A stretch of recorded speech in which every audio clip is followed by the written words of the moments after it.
భగవంతుణ్ణి పొందాలి అంటే చాలా తక్కువ టైము.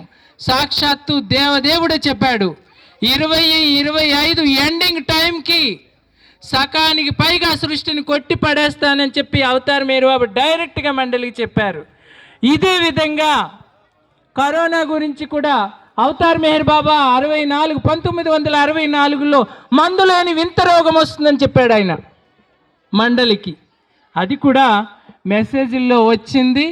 ప్రేమికులందరూ కూడా తెలుసుకుని, కాకపోతే ఒక్కటి ఏంటంటే ప్రీతమ బాబా ప్రేమలో ధన్యజీవులైనటువంటి వాళ్ళు బాగా 40-50 సంవత్సరాల్లో మెహర్ బాబాతో నలిగి నలిగి నలిగి ఉన్నవాళ్ళు. నలగడం అంటే ఆయన ఇబ్బందులు పెడితే ఇబ్బందులు పడ్డారు, ఆయన తంతే తన్నించుకున్నారు, యాక్సిడెంట్లు చేస్తే యాక్సిడెంట్లు చేయించుకున్నారు, గుండె ఆపరేషన్ చేస్తే గుండె ఆపరేషన్లు కూడా